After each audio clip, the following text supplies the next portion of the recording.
Down to just 3 entering Wednesday, taking on the Eastern Conference leading Detroit Pistons on Wednesday. Cunningham and the fellas hosting the injury-riddled Thunder. Cunningham handles in the mid-range game. Pistons at this point down 5, now down 3. Asar Thompson, big block on Lou Dort. Keep an eye on Thompson. We'll get back in transition, and then the lob up top to the all-star Jalen Duren. It's a heck of a sequence. It's a 1-point deficit. Cunningham, Duren. Pistons outscored the Thunder by 18 in the second quarter. That's the worst margin in any quarter for the Thunder this year. Pistons build a 6-point lead at the half. Cunningham, nasty block on defense. Then Tobias Harris finds Duncan Robinson. Not just a shooter, put it on the deck. Builds the lead to 10. Paul Reed with the block. Then Cunningham, former #1 pick, a superstar. And once again, it's defense turning to offense. The lead is 14. Aaron Wiggins. I like turtles. Undercut the lead to 4. That's still the deficit. Now it grows to 6 as Cunningham gets 2 more. Then Cunningham finds Duren. Duren had 29. Cunningham had 29 as well. Third consecutive game for Cunningham with 10 assists and 3 blocks as well. Longest streak in the NBA since a block stat became official back in 73-74. Speaking of streaks, 9 straight for Wemby and the Spurs, taking on the Raps. And leading in the second quarter, Wembanyama with a deflection. De'Aaron Fox, kick ahead Dylan Harper, who had 15 at half. That's a career high. Spurs lead by 3. Stephon Castle, last year's Rookie of the Year with a big bounce. Spurs down 2 at halftime. Early fourth, Raps leading by 10. Colin Murray Bowles, head fakes and flat-footed Wembanyama. Another look, holds his ground and is able to turn that away. He had 5 rejections on the evening. About a minute later, Castle pick and roll up top, unfair. Deficit now just 5. Spurs down 3 off the miss. Julian Champagnie. Fox corner 3. That ties things at 96. Now Spurs leading. Champagnie. Wembanyama corner 3.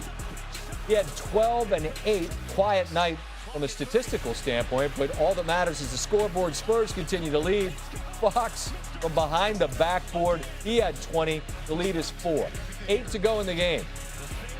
Brandon Ingram, head fake, gets a clean look for the tie and hits the side of the backboard. He's a good player that's rarely going to miss by that margin. San Antonio, 10 straight. They moved to just 2 games back of the Thunder for the top seed in the West.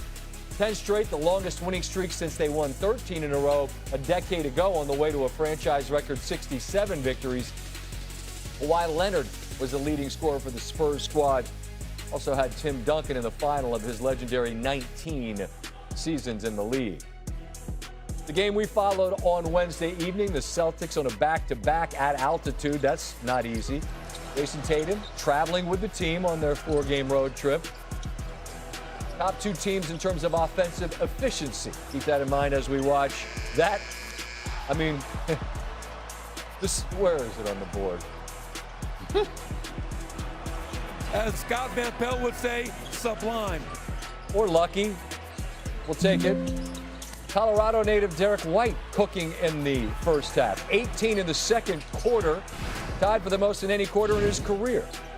Close game at the half. In the second half, Nuggets leading by 5. Jokic loses it, and then it actually works out better because he steps back, hits the 3. The lead is 8. Jaylen Brown with a turnover. KJ Simpson. 11-0 run to end the third quarter. Double-digit lead heading into the last quarter. Off the miss. Tim Hardaway Jr. with the 3. It's a 14-point lead.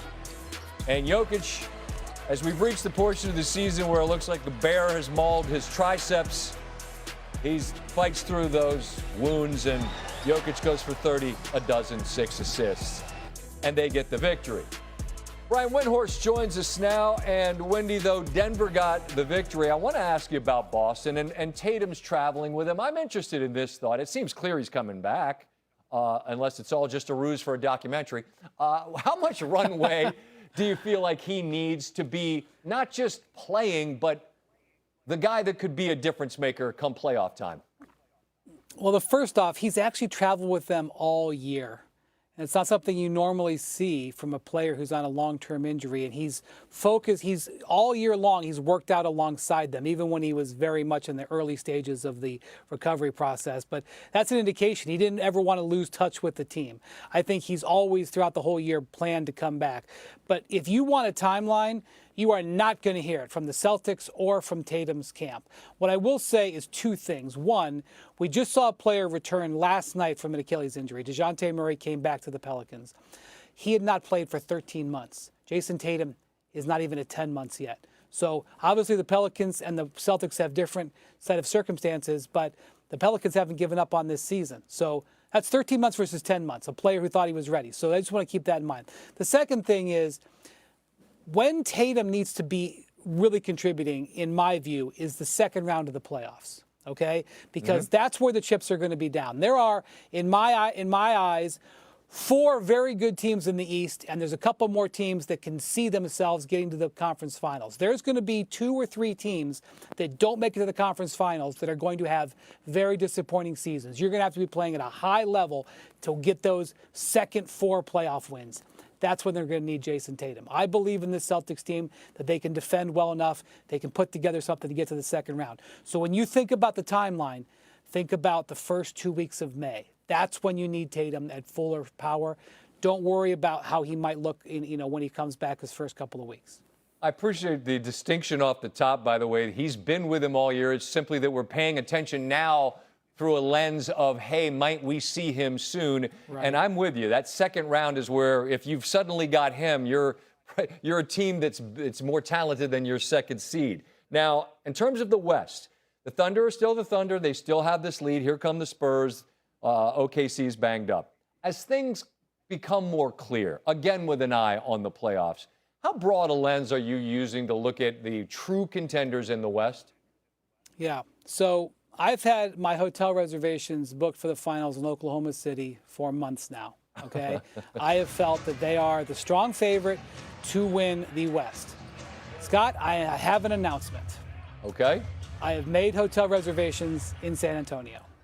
And the reason is because there's a certain hotel I want, number one. I don't want you messing around. Secondly, Victor Wembanyama is so special. Okay, and my instincts of 23 years covering the NBA are a team that has never played in a playoff game together is not winning 12 playoff games in the Western Conference. That's what my instincts tell me. But then I watch Wembanyama, and I watch how these guys defend, and I am taking the impossible off the table. The last time we saw a team go from having basically no playoff experience together to reaching the finals was the Shaq team in Orlando in the 90s. I was a kid. I was in high school. I watched it, the arena, all that stuff. In fact, I saw Brian Hill last night here in L.A.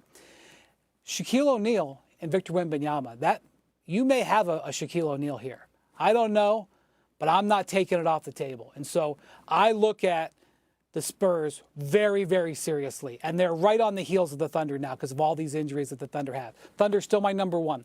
The other team is Denver, because I think Denver, when they're together and at full power, have the ability that they can beat those 4 teams 4 out of 7. After that, I don't have anything. I don't even have a hotel in Denver yet. No hotel was I respect their ability. No.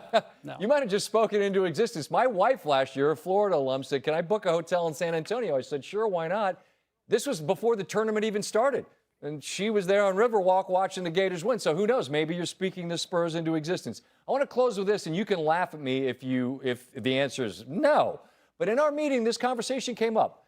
With SGA injured and this certain threshold you have to hit in terms of game played and postseason awards and things of that nature, teams are managing this load with the eye on the playoffs. But do these conversations at all come up about giving guys enough games to hit these postseason award type numbers? Is that even at all a consideration?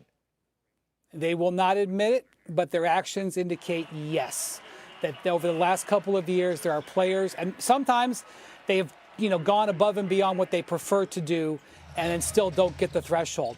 But the NBA has watched this, and they think the 65-game rule does work and does bring star players into games where it otherwise would be 50-50. It tips the scales.